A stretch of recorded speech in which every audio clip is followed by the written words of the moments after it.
Hey everybody, welcome back to my channel. Tonight we're just going to be making a hot dog casserole. I'm going to be cooking hot dogs in a frying pan with bacon, onions, hot dogs, caraway seeds, and then I'll put that in the bottom of a baking dish and put mashed potatoes with cheddar cheese on top with the little scallions and bake that in the oven. And we'll call it a meal. That's dinner, and it is yummy. Alright, we're going to get on to making that hot dog casserole. I'm going to slice up 1.5 onions, okay? I'm going to do that. I got my sauerkraut right here. You use as much as little as you want, or don't use sauerkraut. I'm going to, this package of hot dogs has 20, because I'm going to make a casserole. It's going to last me a couple days, and I'll probably give some to my kids. So anyway, there's the hot dogs. And then my potatoes are cooking in here, and I got cheddar cheese for that. And obviously, this is salted water. And then in here, I got my bacon frying. So this is, we're going to put this all together. We're going to make a nice, yummy, if you like hot dogs. Oh, and I forgot. Caraway seeds.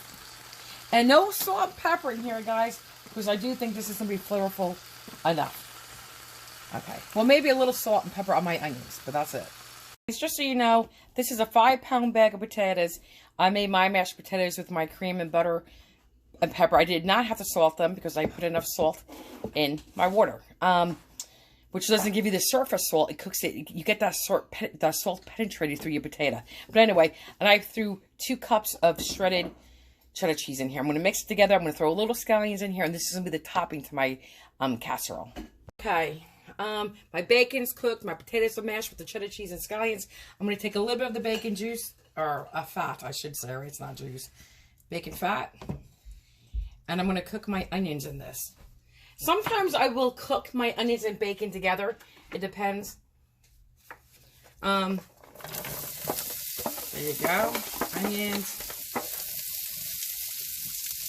We'll put just a little salt and pepper on the onions. Just a little bit.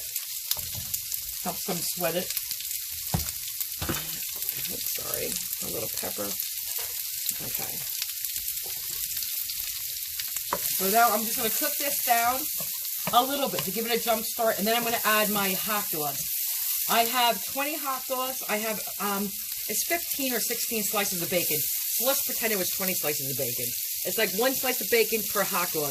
This is, do you ever make bacon cheese dogs? You take a slice of bacon, wrap it around your hot dog, put it in your hot dog roll, and then you put some cheese on that, American cheese, cheddar cheese, whatever you want, and you just finish it in the oven.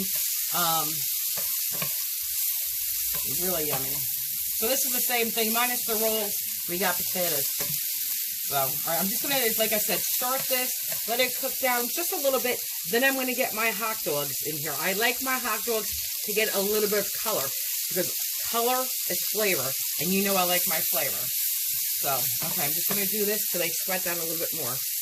About, I guess, 3 to 5 minutes. Guys, okay, so this is just about, can I just say one thing? You heard their alarm, the fire alarm starting to go off before?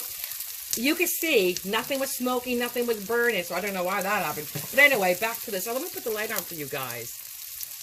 There you go. Anyway, so this is just about the way I want it. They cook down a little bit. They're going to start getting some color. And now I'm going to put my hot dogs in here. So I definitely want color on my onions too. Okay. Once my hot dogs cook down with the onions, I'm going to throw sauerkraut in here. If you don't like sauerkraut, don't add sauerkraut. I cut mine on the bias. And actually, they're supposed to be less of a choking hazard. Actually, if you want a real choking hazard, you take your hot dog and you slice it down the middle. But cutting them on the bias is supposed to help too. And these are bite-sized pieces. But anyway, so if you don't like sauerkraut, leave the sauerkraut out. You put in, if you like sauerkraut, you use as much as you like. I love sauerkraut. So I'm going to go a little heavier on the sauerkraut. And guys, if you really wanted to, you could, right before you put this in the oven, because you're going to bake this in the oven for about 20 minutes at 350. You could add cheese to this. It's up to you. You can add anything you want to this. If you like peppers and onions and potatoes, like boiled potatoes cubed with your stuff, that's like, I like Italian hot dogs.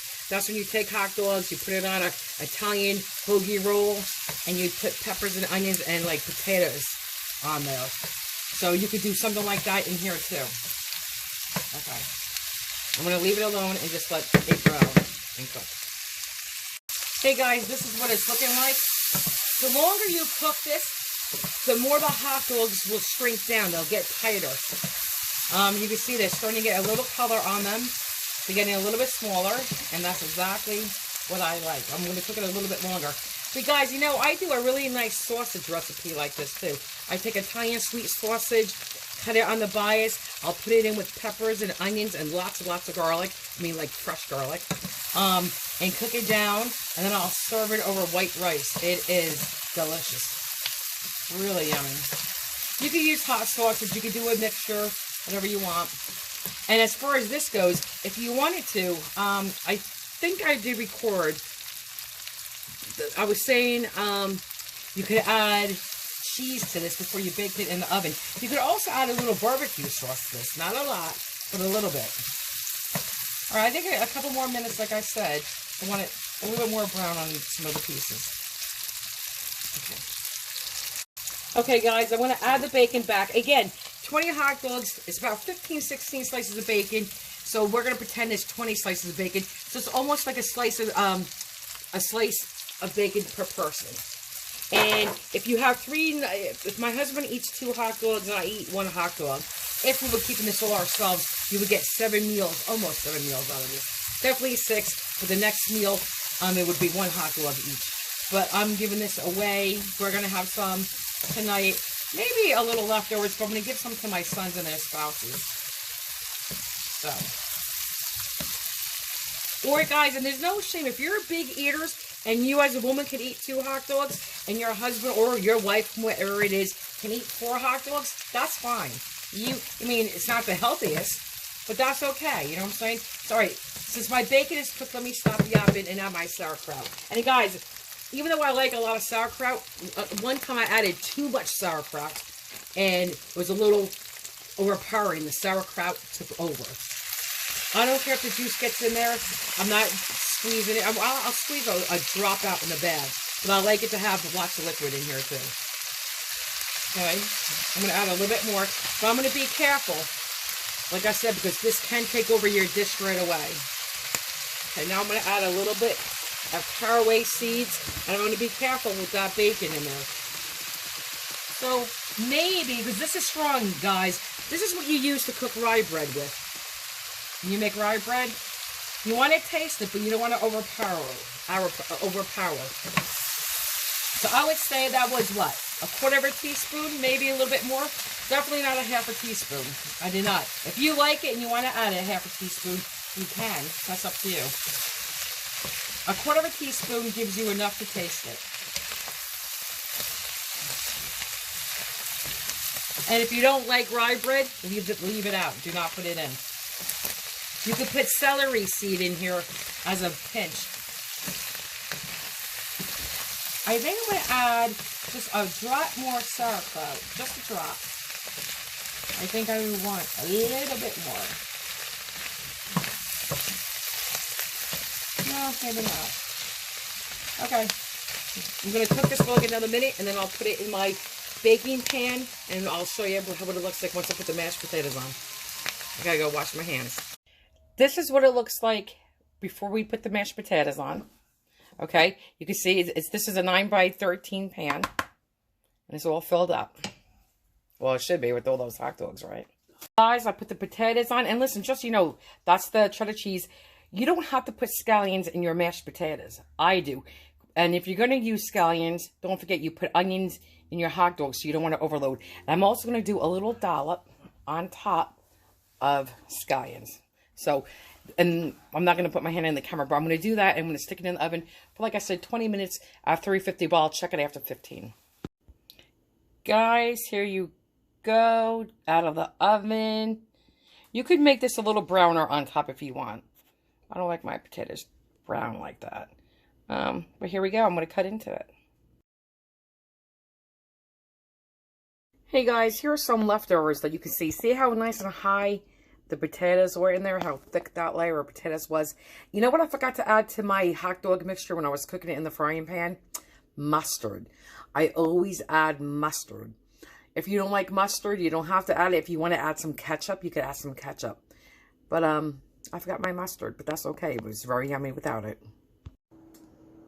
Hey folks, I'm taste testing the hot dog. Well, I don't have to test it. I'm just tasting it because I already know. I've had this many, many times. This is the hot dog casserole. I think that's what she calls it.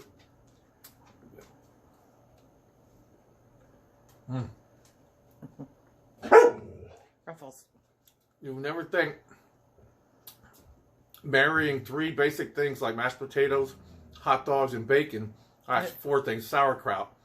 Put them all together. What a taste that is. It's really great. And sauerkraut makes the dish for sure. And I forgot to put the mustard in. You could add your own mustard if you want, but it's not needed. But it's obviously another layer of flavor if you want it. But another hit. All right, bye guys. Stay healthy and be safe. See you next time.